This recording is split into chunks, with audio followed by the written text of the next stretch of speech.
All right, let's talk about the Las Vegas Raiders. Disappointing start to the season. Obviously, got an opportunity this weekend to get back in the winning column, but there's been some recent news out of Las Vegas about some changes may be coming. I think it's much needed in Raider Nation. I think head coach Pete Carroll is making some smart moves, which we'll get to in just one second. But first, I'm Nick, that is Andrew, and this is Saturday Morning Inspection.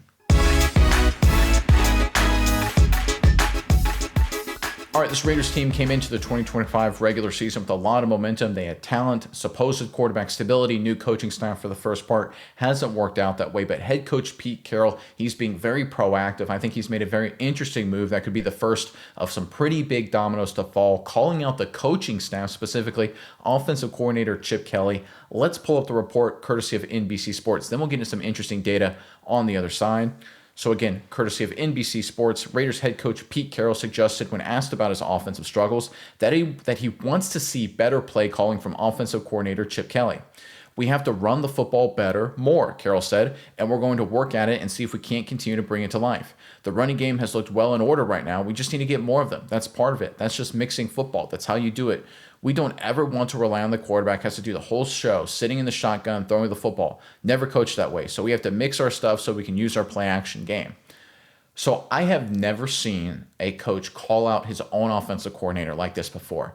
At least not a veteran head coach call out a veteran offensive coordinator before like this. I mean, this is pretty much saying, listen, man, your play calling, your play sequencing, your play action structure, your formations, your personnel packages aren't good enough, right? It's not getting it done. We are not playing up to our level of our talent, and it's not a talent issue. Now, Geno Smith, we've had the turnovers, and we get all that, and Smith has had some bad plays, but if you actually look at the games, Pete Carroll clearly has a point here. Raiders fans, you know this, of course. The way the games flow, it just seems so predictable, so just easy for defenses to react to what the Raiders are doing offensively. I mean, Ashton Jeanty for so long this season has had more yards after contact than he has had total yards, right? That's an absolutely bonkers number. I think it speaks to the scheme. You could say it speaks to O-line play, which is certainly part of it, but part of it is just the defense knows what's coming based on your personnel packages, formations, yard and distance, and things like that, right? It's become a very serious problem in terms of the Raiders' play calling and game plan. And I think Pete Carroll's doing two things here. One, he's publicly calling out Chip Kelly, saying,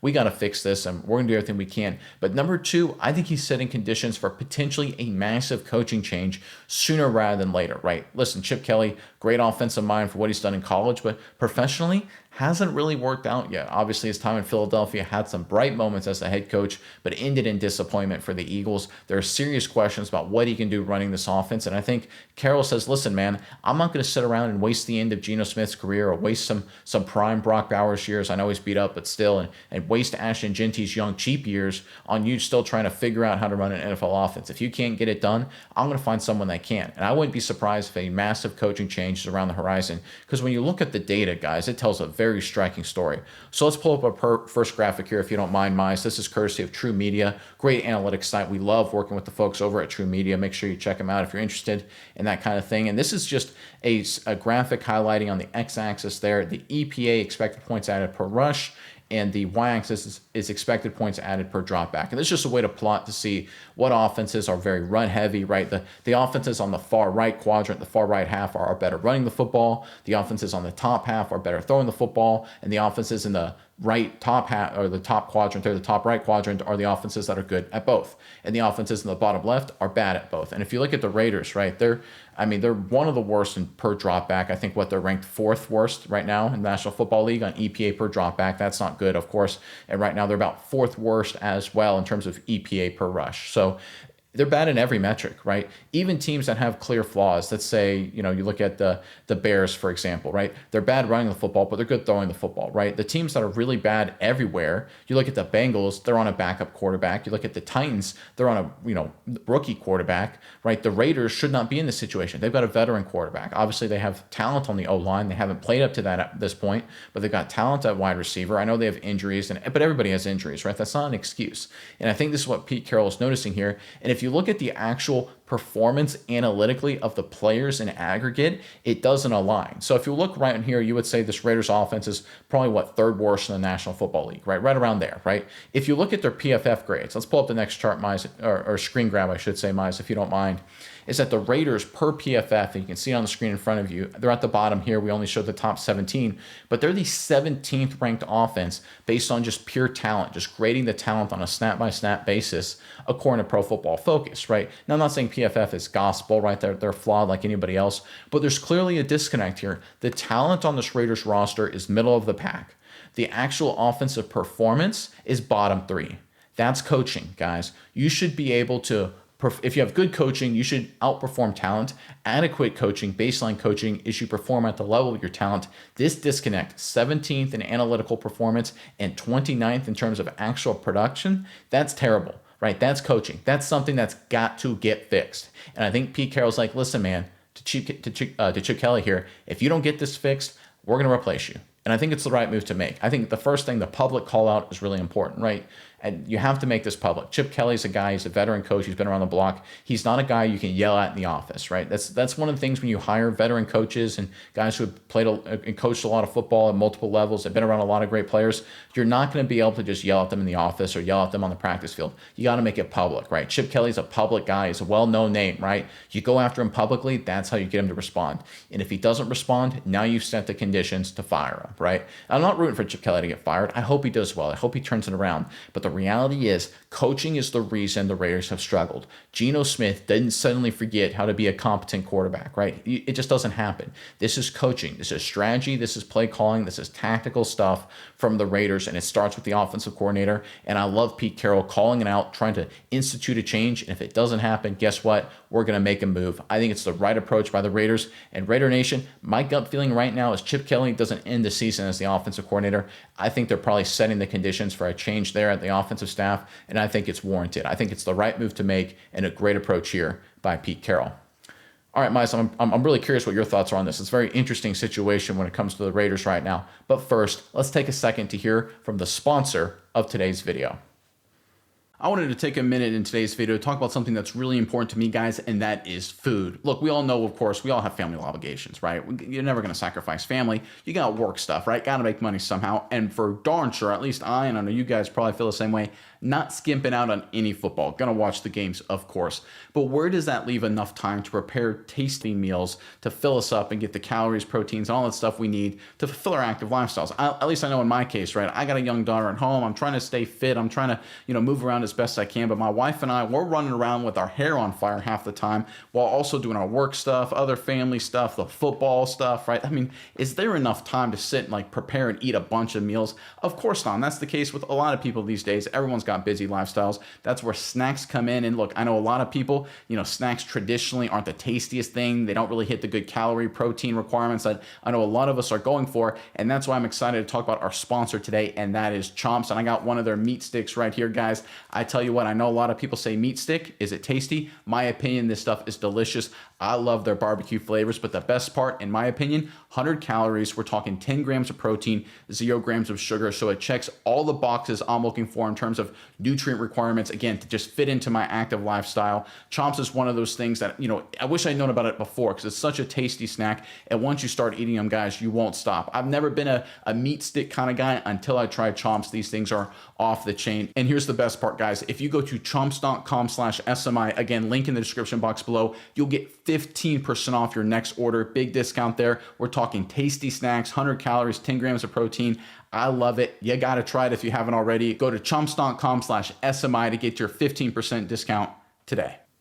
All right, Miles, let me throw it over to you now. What are your thoughts on this latest update when it comes to the Raiders and just everything going on with Las Vegas right now? Yeah, Nick, I think this situation is very interesting, and I think when you break down the numbers and look at how this offense probably should be running, it makes sense for Pete Carroll to say, "Hey, we need to change some stuff up. I didn't hire you to be stagnant and do the same thing every time. I need some change. If the passing attack isn't working, let's lean on our young stud rookie running back. Let's see what he can bring to the table because." Quite honestly, it's been underutilized for a team that really hasn't found an offensive identity. You think they'd try them a little bit more because the last couple weeks, We look at his attempts: 19, 11, 17, 21. That's good. 14. So really not too many rushing attempts for a running back who I would say in college was used to be hyper utilized, as a guy that was used to getting a million snaps. I think he's almost the only person who touched the ball at Boise State. There's multiple games, I think 8+ games, 10 games here actually, where he got 30+ carries in a game. So getting in the teens, that's not going to cut it. This is a guy that wants the ball. He wants to run it. He wants to wear down defenses. They want to get the big plays, break them open, because I think when you look at the stats of what they have done this year, they're not great until you start to see week 4 when they gave him that 21 carries, burst onto the scene, 138 yards, 6.6 yards per average, and a touchdown there. Amongst that, he was to your point, the offensive line got to do a little bit better. He had 5.86 yards after contact, which is actually insane that he was getting hit so much, yet still getting a lot of yardage after. That's good for him. But in those times, that 21 carries, 9 missed tackles forced, 5 10+ yard runs. This guy's getting explosive. He's getting, touches and doing really good stuff. So as an offensive coordinator, you think you see that and say, okay, last week that worked pretty good. Let's do that again. Let's try that again. No, they actually give him the second least amount of carries of the season. They go back to doing 14. So I agree with Pete Carroll. I think it's warranted that he comes out and say, hey, things got to change. We got to, run the ball more. We got to see this guy. We'll see what he's capable of. Because Genty, when given the opportunity, I know the Bears aren't necessarily the top rush defense or defense in the league, but neither some of these other teams they've played. The only really top-tier defense they've faced is the Chargers.